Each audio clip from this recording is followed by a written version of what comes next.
అంటే ఈ కుండలిని జాగ్రత్తలో మన ఈ షట్చక్రాల్లో ఎక్కడ కావాలంటే అక్కడ శక్తిని నింపుకునే అవకాశం ఉందమ్మా? అలా ఉంటుంది, కానీ అలా కూడా చేయడానికి లేదు. మెయిన్ మనకి కుండలిని ఈ చక్రాలతో సంబంధమే లేదంటారు గురువుగారు. ఇది ఒక వే అంతే. మనకు సెట్ చక్రాలు జాగృతం అవుతాయి, ఈ చక్రాలు తిరగడం కూడా సంబంధం లేదు. డైరెక్ట్ సహస్రారానికి చేరుతుంది. ఇక్కడే మన దృష్టి ఇక్కడే పెట్టాలి. ఇవి పంచభూత తత్వం అంటారు ఈ శరీరాన్ని. మూలాధారము, స్వాదిష్టానము, మణిపూరకము, అనాహతము, విశుద్ధి, ఆజ్ఞచక్రము. అయితే ఇక్కడ వరకు మనకు పంచభూత తత్వాలు. వీటితో కూడా సంబంధం లేదు, వీటితో కూడా సంబంధం లేదు. మీ దృష్టిని ఇక్కడ పెట్టండి. ఇంకా ఎక్కువ వాళ్ళ సాధనను బట్టి పలానా దగ్గర మీరు కాన్సన్ట్రేషన్ చేయండి అని చెప్తుంటాం. ఇప్పుడు సహస్రారంలో మన స్థితి ఎప్పుడు కూడా అక్కడే పెట్టుకుని ఉండడం వల్ల వాళ్ళు అన్ని రకాల పనులు చేయగలుగుతారా? చేసుకోవచ్చు. అంటే సహస్రారంలో ఉంటే ఇంకా వాళ్ళకి మన స్థితిలో ఉండరు అని చెప్తుంటారు కదా, అది నిజమేనా అని? అంటే ఒక దగ్గర కూర్చోవాలనిపిస్తుంది కామ్గా. ఇప్పుడు అన్ని బయట మన శరీరం కదిలి పనులు చేస్తుంటే ఆటోమేటిక్గా సహస్రారానికి ఏమి వెళ్ళాం మనం. అలాంటి సిచ్యువేషన్ వచ్చిందంటే మనకు అలాంటి వాతావరణం కూడా ఏర్పడుతుంది. వాళ్ళకి అలాంటి వాతావరణం ఏర్పడి వాళ్ళు అక్కడే ఉండిపోతారు, కూర్చోపోతారు, సాక్షిగా ఉంటారు. వాళ్ళకి అందరూ సహకరిస్తారు కూడా.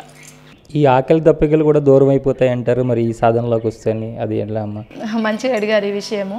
ఆకలి దప్పికలు మనం సాధన చేస్తుంటే అవి పోతాయి అంటారు, కానీ మనం భౌతిక ప్రపంచంలో జీవిస్తున్నాం కనుక ఈ శరీరం బాగుండాలంటే ఆహారం తప్పకుండా తీసుకోవాలి అంటారు గురువుగారు. అది దానంతటా అదే ఆ ప్రక్రియ జరగాలి తప్ప దానికోసం మనం వెంపర్లాడొద్దు. అది ఒకానొక సమయంలో జరిగిపోతుంది అన్నట్టు.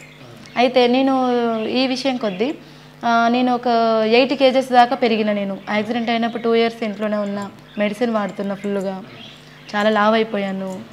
ఇంకా ఈ దీక్ష తీసుకున్న పరిస్థితి అలాంటిది.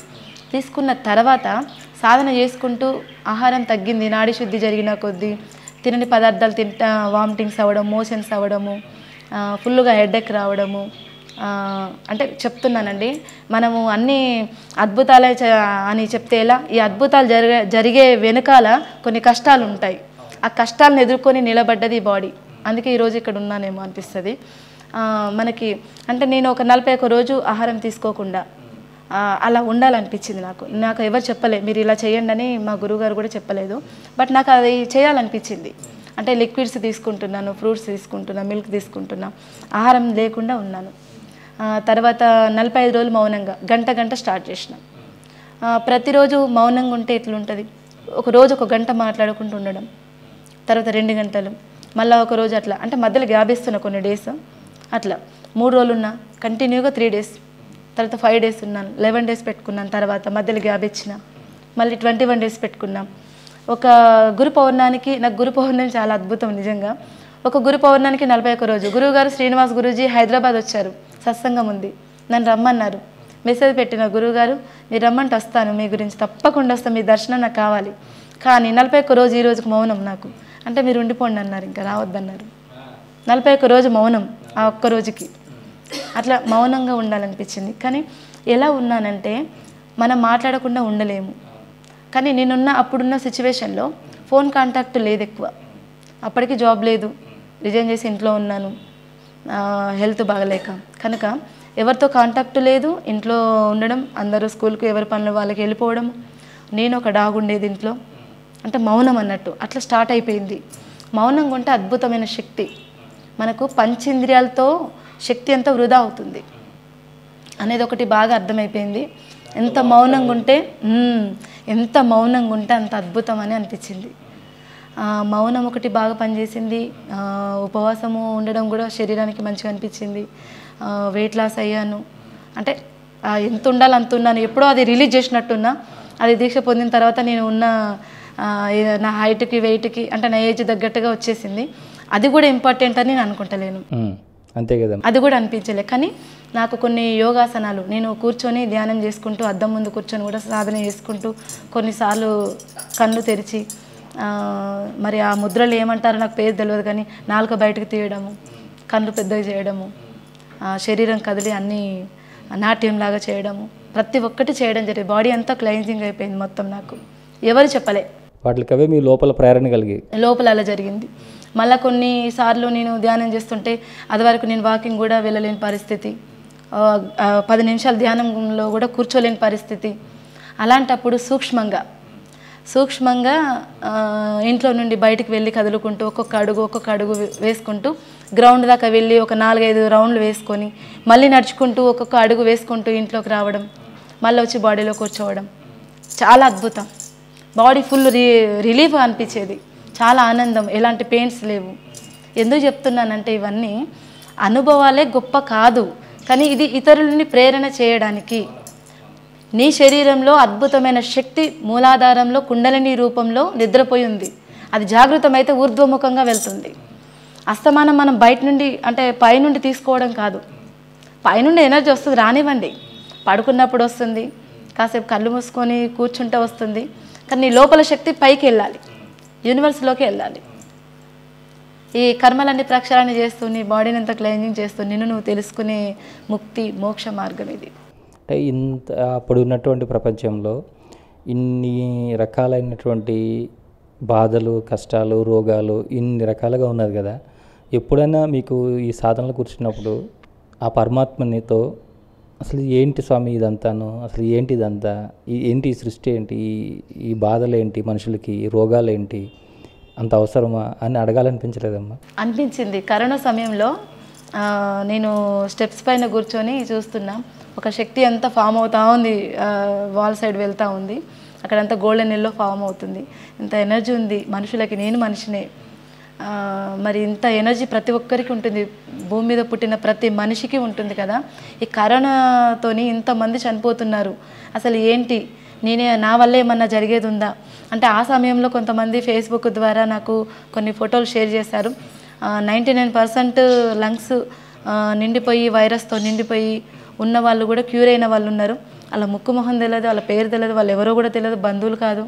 అట్లాంటి వాళ్ళకి కూడా జస్ట్ నేను గురువులకి సంకల్పం చేసుకొని మీకు బాగుంటుందని చెప్తే వాళ్ళు మంచిగా అయినామని మళ్ళీ అప్పుడు కాల్ చేసి చెప్పారు. మళ్ళీ ఇప్పటివరకు లేరు. అంటే చెప్తున్నా అది అంతవరకే జరిగేది ఉంది. కానీ ఇలాంటి థాట్స్ వచ్చినాయి. బట్ నా లోపల ఒక శక్తి, ఒక వాయిస్ ఏమొచ్చిందంటే ఇదంతా ఎవరి కర్మానుసారంగా వాళ్ళకు వస్తూ ఉంటుంది, దాన్ని ఎవరు ఆపడానికి లేదు. వాళ్ళు బాగుపడేది ఉంటే ఎవరో ఒకరు భగవంతుడు గురువుల రూపంలో మనుషుల రూపంలో కనెక్ట్ అయ్యి వాళ్ళు బాగుపడతారు. అది ఎవరి కర్మానుసారంగా వాళ్ళు వెళ్తారు. అంటే ఇప్పుడు మీ దగ్గరకు వచ్చి దీక్ష తీసుకోవాలి, సాధన చేయాలి, దీన్ని ముందుకు వెళ్ళాలి, వెళ్ళి వాళ్ళ యొక్క ప్రాపంచిక జీవితం అంటే సాంసారిక జీవితంతో పాటు ఈ ఆధ్యాత్మిక జీవితం కూడా బాగుండాలనుకునే వాళ్ళకి మీరు ఇచ్చే సలహా ఏంటి? ఎలా వారిని ఆహ్వానిస్తారు? ఎలా అంటే ప్రతి ఒక్కరూ నా దగ్గరకు వచ్చేవాళ్ళు ఆత్మజ్ఞానం గురించి వచ్చేవాళ్ళు ఒక్కరిద్దరు, మిగతా వాళ్ళంతా సమస్యలతోనే వస్తారు. అంటే నేను ఒకటే చెప్తాను, ఏమనంటే సమస్యలు ఫస్ట్ తీర్చుకోండి, దీక్ష పొందండి, మీ శక్తిని జాగృతం చేసుకోండి. ముందు నేను చెప్పిన విధి విధానాన్ని పాటించండి. అది చేసుకుంటూ మీ పనులు చేసుకుంటూ మీరు ముందుకు వెళ్ళండి. ఎందుకంటే సమస్యలు తీర్చుకున్న తర్వాత కూడా మళ్ళీ మాయలో పడవచ్చు. ఇప్పుడు కొంతమంది అంటారు, కరెక్ట్, కొంతమంది ఏమంటారంటే మాకు అన్నీ ఉన్నాయి, 100 కోట్లు ఉన్నాయి, మాకు చాలా బిల్డింగ్లు ఉన్నాయి అంటాడు. ఒక అతను అంటే ఒక్కరని చెప్పడానికి లేదు, పేర్లు తీయొద్దు ఎవరి, మాకు చాలా ఉందమ్మా ఆస్తి, చాలా ఉందని అంటారు. ఉంది కానీ నువ్వు తెలుసుకుంది ఎందుకు ఆస్తి అని నా లోపల చెప్తూ ఉంటుంది. కానీ అలా డైరెక్ట్ కూడా చెప్పిన వాళ్ళు కూడా ఉన్నారు. డైరెక్ట్ కూడా చెప్తాను, కొన్ని సమయాల్లో వీళ్ళకి ఇది చెప్తే బాధపడతారని నేను అనుకోను. నా లోపల నుండి ఏది వస్తే అది చెప్పేస్తాను. అంటే నిన్ను తెలుసుకోవడానికి నీకు అన్ని ఇచ్చండి భగవంతుడు, మరి నువ్వు తెలుసుకుంటలేవు కదా. ఎంజాయ్గా నువ్వు ట్రిప్పులని ఇటని అటని టెంపుల్స్ అని తిరిగి అంటే టెంపుల్స్ పోవద్దని నేను చెప్పాను, ఎవరి కర్మ వాళ్ళది. మరి వెళ్ళినా కానీ నువ్వు అంతవరకే ఉంటున్నావు కదా, నువ్వు ఉద్ధరించుకోండి ఎందుకు అవన్నీ.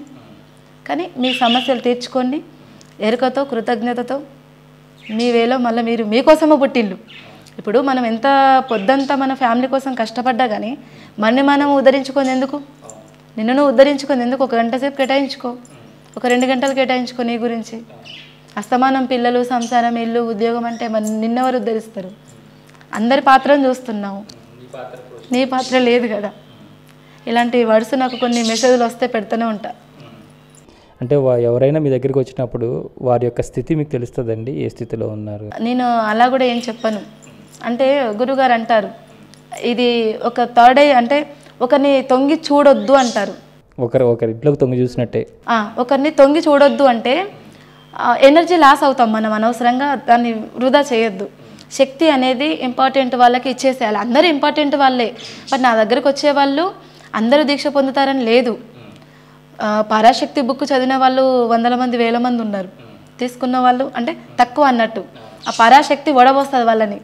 ఈ దీక్ష తీసుకోవాలా వద్దా, వీళ్ళు అర్హులా కాదా అని ఆ బుక్ చదవమని చెప్తాను. అందుకే వాళ్ళను అందరినేం తొంగి చూడము. బాగా ఇబ్బంది పడే వాళ్ళు ఎవరైనా ఉంటే వాళ్ళు పొద్దుందాకా చెప్పిన విషయాలు నేను ధ్యానంలో కూర్చున్నప్పుడు కానీ కొన్ని దృశ్య రూపంలో కనిపిస్తుంటాయి. అంతే, ఇంకా ప్రత్యేకంగా అయితే చూడను. వాళ్ళ ఆరాన్ని బట్టి మీకు ఏది చూడను. కొంతమంది అంటారు, అమ్మ మీరు ఒక ఆరా మిషన్ తెచ్చుకోండి అని అంటే, నాకు ఆరా మిషన్తో పని లేదు, ఆరా మిషన్తో పని లేదు. మీ మాటను బట్టి చెప్పొచ్చు, మీ స్థితిని బట్టి మీ స్థితి ఏంటిదని చెప్పొచ్చు. ఒక ఈర్ష్యతత్వం లేకుండా ఇతరుల పట్ల కరుణ, ప్రేమ, దయ, పశుపక్షాదుల పట్ల కలిగి ఉండడము, అందరిలో చూడగలగడము. మనకు ఆటోమేటిక్గా థర్డ్ ఐ ఓపెన్. అంటే థర్డ్ ఐ ఓపెన్ అంటే మనము అది ఓపెన్ కాగానే మనం అన్నీ చూడాలని లేదు. శక్తి వేస్ట్ అవుతుంది అనవసరంగా. ప్రజెంట్లో ఉండి మనం చేసుకుంటే వెళ్ళిపోవడమే.